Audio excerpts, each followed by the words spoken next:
Hello student, standard 10 के science में chapter number 12 electricity, ये हमारा कंटिन्यू था। ठीक है, आज हम हो सके तो ये चैप्टर खत्म कर देंगे, अगर नहीं हुआ तो नेक्स्ट लेक्चर में हो जाएगा। ठीक है, तो यहाँ पे हमने लास्ट में देखा था heating effect of electric current. क्या देखा था लास्ट में? Heating effect. ठीक है, उसके ऊपर से हमने एक सम भी किया था। ठीक है, heating effect of electric current, उसके ऊपर से हमने पावर का जो फॉर्मूला डिराइव किया था उसके ऊपर से एक सम किया था। ठीक है, 12.10। हाँ, एग्जाम्पल 12.10 किया था। आज हम करेंगे एग्जाम्पल 12.11। ठीक है, एग्जाम्पल 12.11 क्या है? 100 जूल ऑफ हीट। यहाँ पे आपको पावर नहीं दिया है, देखो 100 जूल ऑफ हीट, मतलब कि आपको हीट दी है H। कितनी दी है? 100 जूल। ठीक है, is produced each second in a 4 ohm resistor। ठीक है, R रेजिस्टर कितना है? 4 ohm। ठीक है, find the potential difference across the resistor। हमें पोटेंशियल डिफरेंस फाइंड करना है। हीट दी है हमें और रेजिस्टेंस दिया है। ठीक है, उसके ऊपर से हमें दूसरा क्या दिया है? Each second. ईच सेकेंड मतलब कि टाइम क्या दिया है? 1 सेकेंड। ठीक है, हर एक सेकेंड में इतना हो रहा है, मतलब कि टाइम 1 सेकेंड हुआ। ठीक है, हमें क्या फाइंड करना है? V, potential difference. तो हमें ओहम्स लॉ से V का फॉर्मूला तो पता है, V is equal to IR। Ohm's law के ऊपर से V इज इक्वल टू क्या होता है? IR। तो उसमें हमारे पास R रेजिस्टेंस है 4 ओम, बट हमारे पास I नहीं है। ठीक है, तो वो I हम करंट, I मतलब कि करंट हम कहाँ से फाइंड करेंगे? हमें ये जो हीट दी है 100 जूल, उसके ऊपर से। ठीक है, अब हमारे पास हीट का फॉर्मूला है H is equal to I square RT। ठीक है, तो उसके ऊपर से हमें I चाहिए, तो पहले तो I स्क्वायर क्या होगा? ये RT इस साइड जाएगा तो H के डिनोमिनेटर में जाएगा, तो क्या आएगा? H upon RT। अब ऑब्वियसली हमें I स्क्वायर नहीं चाहिए, हमें क्या चाहिए? I। तो दोनों साइड स्क्वायर रूट करना पड़ेगा, तो I स्क्वायर का स्क्वायर रूट कर लूं तो I आ जाएगा। I स्क्वायर का स्क्वायर रूट कर दूं तो I, और इसका क्या आएगा? Square root of H RT। ठीक है, अब वैल्यूज पुट कर दो। I is equal to H कितना दिया है आपको? 100, तो square root of 100 divide by R कितना है? 4 ओम, मल्टीप्लाई बाय टाइम कितना है? 1 सेकेंड। ठीक है, तो ये क्या आया? Square root of 100 upon 4। Square root of 100 upon 4। तो आप इसका देखो, I is equal to square root of 100 upon 4। ठीक है, अब 100 डिवाइड बाय 4 मतलब 25। ठीक है, 25 4 100, तो स्क्वायर रूट में क्या आएगा यहाँ पे? 25। तो स्क्वायर रूट में 25 आया। ठीक है, अब 25 का स्क्वायर रूट क्या होता है? 5। पॉजिटिव और नेगेटिव दोनों हो सकता है। ठीक है, हमेशा लिखते हैं ना कि square root of 25 is equal to plus और माइनस 5, बट यहाँ पे पॉजिटिव 5 आएगा, क्योंकि करंट कभी भी नेगेटिव में नहीं आता, याद रखना। ठीक है, करंट की वैल्यू कभी भी, या तो रेजिस्टेंस की वैल्यू भी कभी नेगेटिव नहीं होती। ठीक है, करंट, पोटेंशियल डिफरेंस, रेजिस्टेंस, ये सारी चीजें कभी भी नेगेटिव नहीं होती। ठीक है, तो ऑलवेज इसकी वैल्यूज क्या आएगी? पॉजिटिव। ठीक है, तो 25 का स्क्वायर रूट पॉजिटिव या नेगेटिव कुछ भी हो सकता है, बट हम क्या लेंगे? पॉजिटिव। क्लियर? ठीक है, तो I इज इक्वल टू क्या आएगा? 5 एम्पियर। करंट का यूनिट क्या है? एम्पियर। ठीक है, तो करंट मिल गया। अब ओहम्स लॉ के ऊपर से V इज इक्वल टू क्या होता है? IR। ठीक है, Ohm's law V is equal to IR। अब I कितना मिला? 5। R कितना दिया है? 4 ओम। तो V इज इक्वल टू क्या मिलेगा हमें? 5 4 20।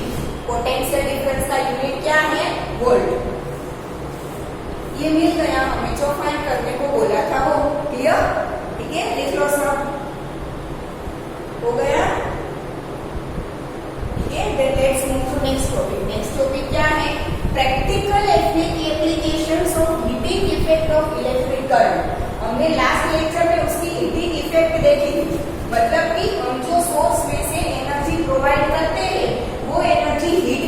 कन्वर्ट होती है ना, तो हमने देखा था जैसे कि फैन थोड़ी देर के लिए चालू रखो तो फैन गर्म हो जाएगा, मतलब कि आपने जो सोर्स में से एनर्जी दी थी वो फैन किसमें कन्वर्ट करता है, हीट में। बल्ब भी थोड़ी देर चालू होगा तो गर्म होगा, ठीक है। तो ये अननेसेसरी है, ये हीट जो प्रोड्यूस हुई बल्ब में या तो फैन में, फिर मैंने आपको मिक्सर ग्राइंडर, हैंड ब्लेंडर उसका एग्जाम्पल दिया था, ठीक है। तो वहां पे जो हीट प्रोड्यूस होती है वो कैसी है, अननेसेसरी है। बट बहुत सारे ऐसे अप्लायंसेस भी है कि जिसमें वो हीट नेसेसरी है, जैसे कि मैंने आपको बोला था हीटर, इलेक्ट्रिक हीटर, या तो वो रूम हीटर हो या तो वाटर हीटर हो, दोनों में, ठीक है। फिर कपड़े प्रेस करने वाली जो आयरन होती है उसमें भी वो क्या है, नेसेसरी है। फिर अभी वो इलेक्ट्रिक सगड़ी आती है, याद हो तो, पता हो तो किसे, इलेक्ट्रिक प्लेट आती है कुकिंग के लिए खाना पकाने के लिए आता है ना, वो उसमें भी वो जरूरी है, ठीक है। तो हम ऐसे प्रैक्टिकल एप्लीकेशंस दिखेंगे, ठीक है। Practical applications of heating effect of electric current.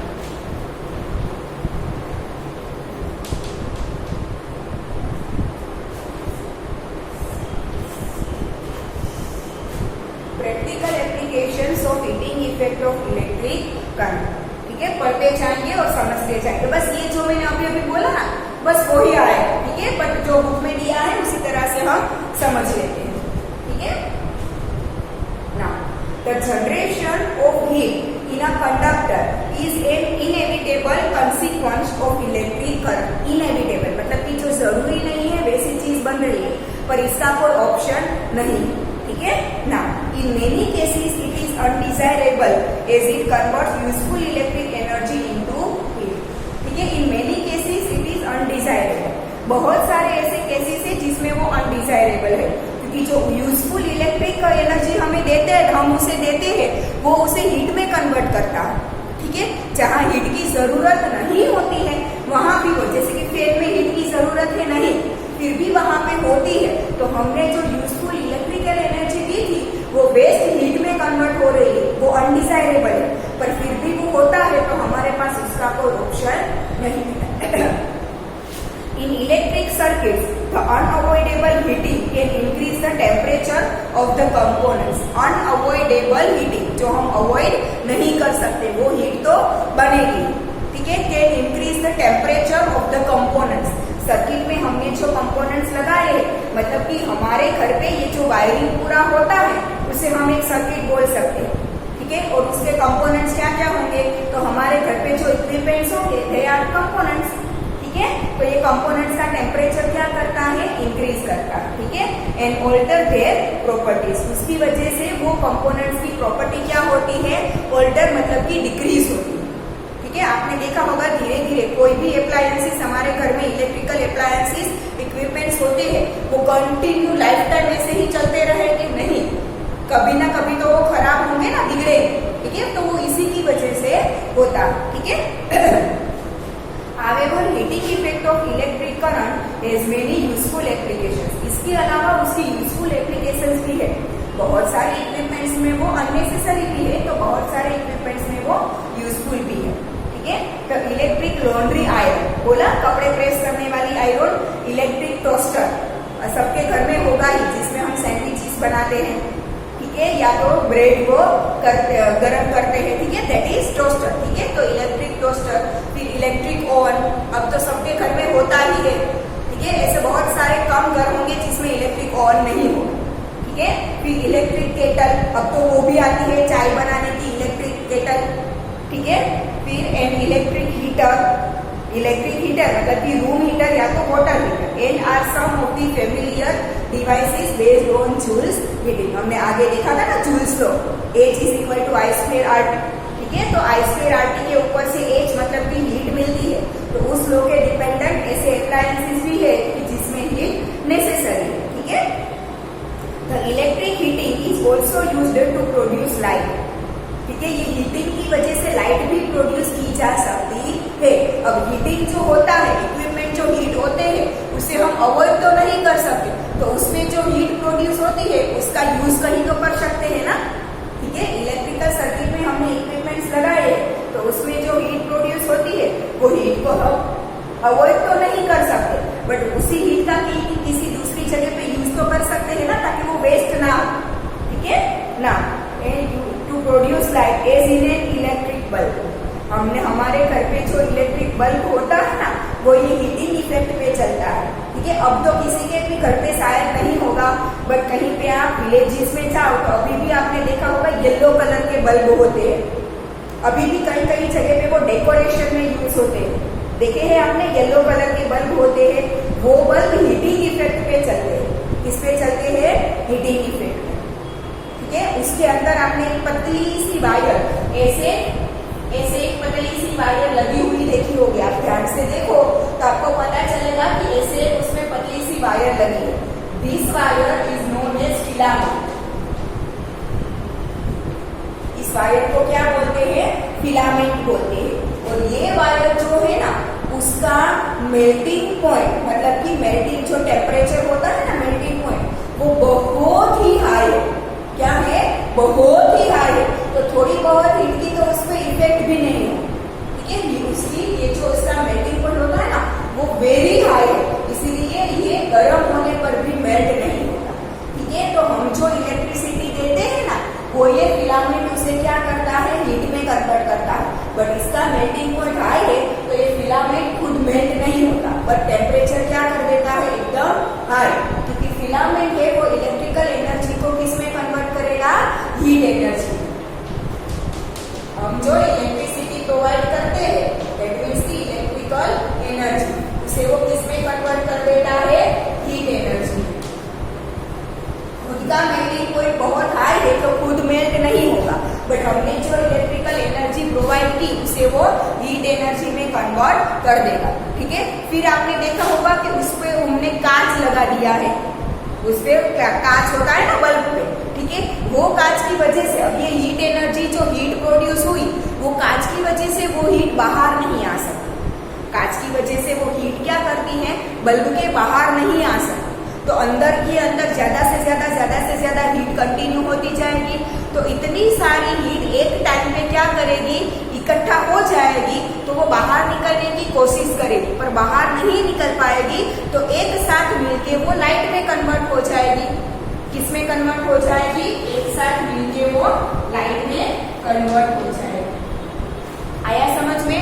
ठीक है। हम प्रोवाइड करते हैं इलेक्ट्रिकल एनर्जी, बट यहाँ पे जो फिलामेंट लगा है उसका मेल्टिंग पॉइंट बहुत ही हाई है, तो वो खुद मेल्ट नहीं होता, बट टेम्परेचर कंटिन्यू इंक्रीज करता रहता है, क्योंकि वो इलेक्ट्रिकल एनर्जी को किसमें कन्वर्ट करता है? हीट एनर्जी, ठीक है। अब उसके ऊपर जो ग्लास लगा था, कांच लगा था, उसकी वजह से ये हीट बाहर नहीं आ सकती, तो ज्यादा हीट जब इकट्ठी होती जाएगी तो वो रेज प्रोड्यूस करेगी, अपने आप में से हीट क्या करेगी? रेडिएशन निकालेगी, and that radiation is light, ठीक है। हीट जब बहुत ज्यादा इकट्ठे हो जाती है ना तब उसमें से रेडिएशंस निकलने लगते हैं, तो that radiation is known as light, और वही रेडिएशन को हम लाइट बोलते हैं, ठीक है। अब इसमें जो लिखा है वो डिटेल में समझते हैं।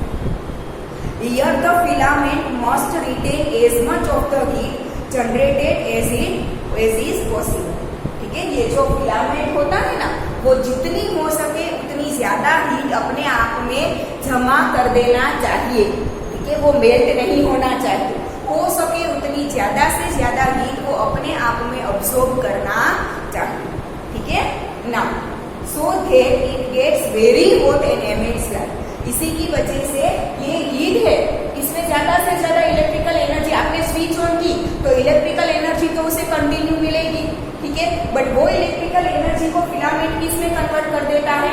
हीट में। तो हो सके उतनी ज्यादा से ज्यादा वो हीट प्रोड्यूस करना चाहिए। अब ज्यादा से ज्यादा हीट प्रोड्यूस होगी तो खुद मेल्ट नहीं होना चाहिए ना, मेल्ट हो जाएगा तो फिर तो किसी काम का नहीं रहेगा, ठीक है। इसीलिए ऐसा फिलामेंट चूज किया जाता है जिसका मेल्टिंग पॉइंट वेरी हाई हो, ठीक है। तो ये फिलामेंट क्या करेगा? हमने जो इलेक्ट्रिकल एनर्जी दी है उसे वो ज्यादा से ज्यादा हीट में कन्वर्ट करेगा, ज्यादा से ज्यादा हीट में कन्वर्ट करेगा, तो अब वो हीट जब एक लिमिट आएगी कि अपने आप में नहीं रख सकता, तब वो हीट क्या करेगा, रेडिएशन के फॉर्म में एमिट कर देगा, and that radiation is light, मतलब कि लाइट के फॉर्म में वो एमिट कर देगा। क्लियर?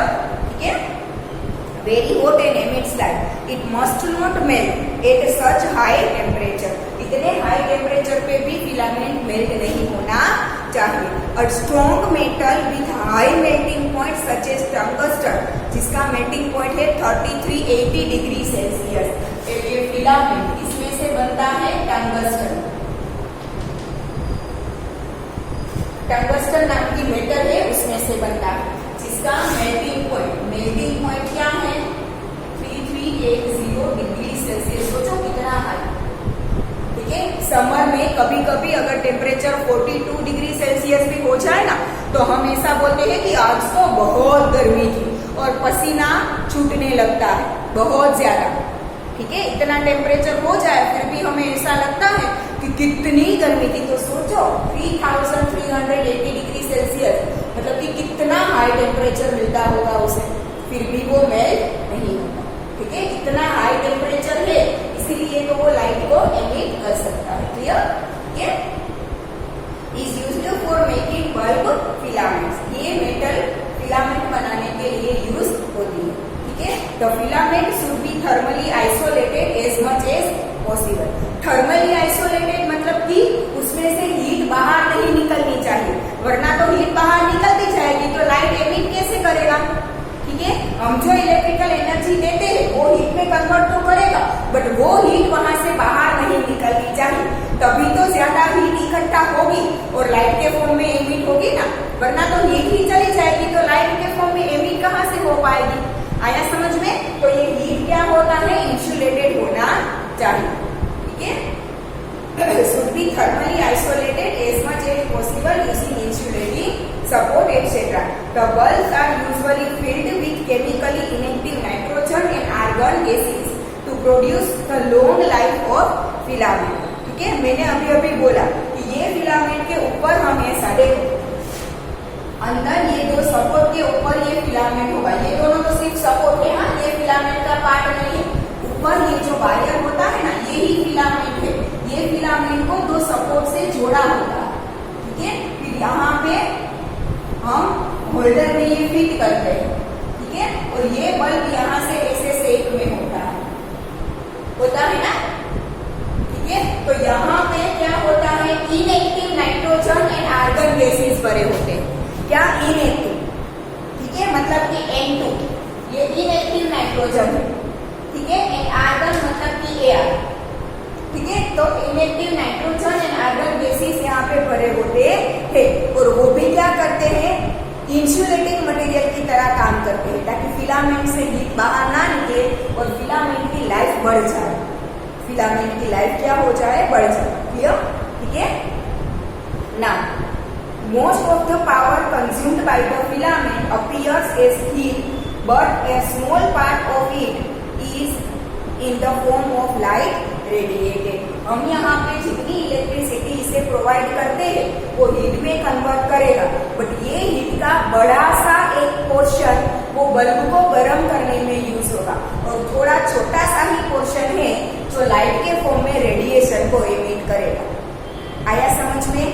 ये उसकी प्रैक्टिकल एप्लीकेशन तो है हीटिंग इफेक्ट की। ठीक है। कि यहाँ पे फिलामेंट हीट होता है और उसकी वजह से बल्ब में से लाइट मिलती है, बट जितनी हम इलेक्ट्रिसिटी उसे प्रोवाइड करते हैं वो उसे हीट में तो कन्वर्ट करेगा, बट इस हीट का बहुत बड़ा पोर्शन सिर्फ बल्ब को गर्म करेगा, और छोटा सा पोर्शन है वो ही लाइट के फॉर्म में एमिट होगा। दैट मीन्स कि जितनी इलेक्ट्रिसिटी हम प्रोवाइड करते हैं ना, वो पूरी की पूरी हमें लाइट के फॉर्म में नहीं मिलती, सिर्फ उसका थोड़ा सा हिस्सा ही हमें लाइट के फॉर्म में मिलता है, बाकी सारा तो बल्ब को गर्म करने में यूज हो जाता है। क्लियर? ठीक है। पर उसका हमारे पास कोई ऑप्शन नहीं। क्लियर? या another common application of Joule's heating is the fuse used in electric circuit. ठीक है। आपके घर में अब तो एमसीबी यूज होता है, मिनिएचर सर्किट ब्रेकर। ठीक है। अब तो हमारे घर में एमसीबी यूज होता है कि कहीं पे अगर घर में शॉर्ट सर्किट हुई हो तो एमसीबी गिर जाती है, बंद हो जाती है। ताकि वो इंसान को शॉक ना लगे, इलेक्ट्रिक शॉक ना लगे। ठीक है, तो अब तो एमसीबी यूज होती है, पर पहले क्या यूज होता था? इलेक्ट्रिकल। आप अभी भी आप कोई विलेजेस के घर में जाओ ना, तो अभी भी वहां पे वो लोग फ्यूज यूज करते हैं। फ्यूज के अंदर एक कॉपर का वायर होता है, पतला, बहुत मोटा वायर नहीं चलेगा, पतला ही होना चाहिए। फ्यूज के अंदर क्या होता है? कॉपर का एक पतला वायर होता है। ठीक है, वो वायर जब भी सपोज की सर्किट में आपने घर की सर्किट, घर में अभी मैंने बोला कि हमारे घर में जितने भी वायरिंग की होती है उसे हम एक सर्किट बोल सकते हैं। ठीक है, और हम जो इलेक्ट्रिकल अप्लायंसेस हमने घर पे लगाए हैं, refrigerator, TV, mixer grinder, bulb, fan, tubelight, electrical oven, जो भी geyser, heater, whatever the equipment you are using in your home. ठीक है, तो जो भी इक्विपमेंट यूज हम करते हैं, सपोज कि उसमें कहीं पे शॉर्ट सर्किट हुआ, ठीक है, और अगर कहीं पे वायर थोड़ा सा टूट गया है और वो टूटे हुए वायर को पता चल, शायद आप टच करो तो आपको इलेक्ट्रिक शॉक लगे, तो जब ऐसा कभी होता है ना, तब इसमें हीट बढ़ जाती है। इसमें क्या होता है? हीट बढ़ जाती है। फ्यूज में एक पतला सा कॉपर का वायर होता है, उसकी हीट क्या होती है? बढ़ जाती है। अब कॉपर का मेल्टिंग पॉइंट हाई नहीं है, तो हीट बढ़ने से ये मेल्ट होके टूट जाएगा। ठीक है, ये टंगस्टन की तरह नहीं है, कॉपर का मेल्टिंग पॉइंट बहुत लो है, तो थोड़ी सी भी अगर हीट बढ़ गई तो वो मेल्ट होके टूट जाएगा। अब यहाँ से टूट गया तो इलेक्ट्रिसिटी का सप्लाई बंद हो गया। ठीक है, करंट का सप्लाई जो था वो बंद हो गया। ठीक है, ताकि जहाँ पे शॉर्ट सर्किट हुआ था वहां पे इलेक्ट्रिसिटी आती बंद हो गई, तो शॉक भी नहीं लगेगा। ठीक है, कहीं पे अगर वायर टूटा हुआ है और अगर शायद आपने उसे टच कर लिया तो आपको इलेक्ट्रिक शॉक लगेगा, पर जैसे ही शॉक लगेगा ना, वैसे डायरेक्टली इसमें हीट बढ़ जाएगी। हीट बढ़ने से ये वायर क्या हो जाएगा? मेल्ट होके टूट जाएगा तो इलेक्ट्रिसिटी की सप्लाई रुक जाएगी, करंट की सप्लाई रुक जाएगी और शॉक नहीं लगेगा। आया समझ में? ठीक है, इसीलिए फ्यूज यूज करते हैं, और इसीलिए फ्यूज में पतली वायर यूज होती है। ये वायर अगर ठीक होगी ना, मोटी वायर होगी ना, तो जल्दी से मेल्ट नहीं होगी, और जब तक वो मेल्ट नहीं होगी तब तक करंट फ्लो होता रहेगा, और जब तक करंट फ्लो होता रहेगा तब तक शॉक लगता रहेगा। तो शायद ऐसा भी हो सकता है कि इतने शॉक से इंसान मर भी जाए। आया समझ में? इसीलिए पतली वायर रखते हैं, ताकि जल्दी से मेल्ट हो जाए और जल्दी से करंट की सप्लाई रुक जाए, ताकि कोई नुकसान ना हो। ठीक है, शायद किसी इंसान ने सपोज की टच ना किया हो, ठीक है, पर हमारे घर पे कैसे बड़े बड़े इक्विपमेंट्स महंगे होते हैं, उसमें तो नुकसान हो सकता है ना। ठीक है, तो उसे हम रोक सकते हैं। ठीक है, इसीलिए फ्यूज में ये पतला वाला वायर यूज होता है, ताकि मेल्ट होके यहाँ से टूट सके। आया समझ में? ठीक है, ये पहले इलेक्ट्रिकल फ्यूज यूज होते थे, अभी बहुत सारे घर में यूज होते हैं, बट अब जमाना आगे बढ़ता जा रहा है, तो नए रिसर्चेस हो रहे हैं, तो अब हमारे घर में हम एमसीबी यूज करते हैं। आपको पता ही होगा, जब कभी ऐसा हाई पावर हो जाए तब एमसीबी बंद हो जाती है। हम ऐसा बोलते हैं एमसीबी पड़ी गई। ठीक है, और हम उसे ऊपर करके आते हैं। अब आपने कई बार देखा होगा कि बड़े बड़े इक्विपमेंट्स जब घर में एक साथ चालू हो जाते हैं ना, तब भी ऐसा होता है। ठीक है, जैसे कि टीवी, रेफ्रिजरेटर, फिर अगर आपने आयरन चालू की है, गीजर चालू किया है, ठीक है, ऐसे बड़े बड़े इक्विपमेंट्स एक साथ चालू हो जाए ना, तब भी कभी होता है। एक साथ ज्यादा पावर वो कंज्यूम करने लगेगा। ठीक है, क्योंकि आपने इतने सारे इक्विपमेंट्स एक साथ चालू किए हैं, तो करंट भी ज्यादा चाहिए होगा ना, और उसकी कैपेसिटी होती है उतना ही करंट को फ्लो करेगा। जैसे ही ज्यादा करंट की रिक्वायरमेंट होगी, वैसे एमसीबी बंद हो जाएगी। आप ज्यादा करंट यूज नहीं कर सकते, उसमें एक लिमिट जो उसमें अलाउ की होती है, उतना ही करंट आप एक साथ यूज कर सकते हो, और ये हमारी सेफ्टी के लिए रखा जाता है। शायद सपोज कि कई बार ऐसा हो कि इक्विपमेंट्स ना चालू किए हो और शॉक लगा तो करंट की फ्लो बढ़ जाती है, उस टाइम भी एमसीबी गिर जाए। तो हर बार ऐसा जरूरी नहीं है कि हमारे काम के लिए ही करंट बढ़ रहा हो, कई बार अननेसेसरी करंट की रिक्वायरमेंट बढ़ जाती है, तो एमसीबी बंद हो जाएगी, ताकि कोई नुकसान ना हो। क्लियर? ठीक है, तो ये fuse. Another common application of joule seating is the fuse used in electric circuits. It protects circuit and appliances by stopping the flow of any unduly high electric current. आया समझ में? ठीक है, क्या बोला है? It protects circuit. हमारे घर की जो सर्किट होती है उसे प्रोटेक्ट करता है. And appliances by stopping the flow. Melt होके टूट जाएगा तो फ्लो स्टॉप हो जाएगा. ठीक है, by stopping the flow of any unduly high electric current. Unnecessary high electric current को वो स्टॉप कर देगा. ठीक है, the fuse is placed in series with the device. इसीलिए हमारे घर पे जो फ्यूज या तो एमसीबी लगा होता है ना, वो सीरीज कॉम्बिनेशन में लगा है. क्योंकि हमें पता है सीरीज कॉम्बिनेशन में करंट सभी चीज में एक जैसा पास होता है. ठीक है, इसीलिए क्या होता है सीरीज में. अगर पैरेलल में लगा होगा ना तो जिस चीज में शॉक लगा है वहीं से बंद होगा, बाकी सब कुछ तो चालू रहेगा और वहां पे शॉक लगने की और वो इक्विपमेंट्स में नुकसान होने की पॉसिबिलिटीज हो सकती है. ठीक है, तो इसीलिए सीरीज में रखते हैं ताकि वहीं से ही पूरे घर का कनेक्शन टूट जाए. ठीक है, now in the fuse is placed in series with the device. It consists of a piece of wire made of a metal or an alloy of appropriate melting point. एक मेटल या तो alloy का एक wire होता है जो appropriate melting point मतलब कि थोड़ा लो मेल्टिंग पॉइंट का होता है. ठीक है, for example aluminium, copper, iron, lead etcetera. ठीक है, ऐसी मेटल की जिसका मेल्टिंग पॉइंट लो हो वैसी मेटल का बना होता है. जनरली कॉपर का ही यूज होता है. ठीक है, if a current larger than the specified value flows through the circuit, the temperature of the fuse wire increases. ठीक है, स्पेसिफाइड मतलब कि जिसका जितना रखना होता है उससे ज्यादा अगर करंट फ्लो हुआ तो इसमें हीट बढ़ेगी और टेम्परेचर बढ़ जाएगा. ठीक है, this melts the fuse wire and breaks the circuit. Temperature बढ़ने से ये ब्रेक मेल्ट हो जाएगा और सर्किट ब्रेक हो जाएगी. The fuse wire is usually encased in a cartridge of porcelain और similar material with metal ends.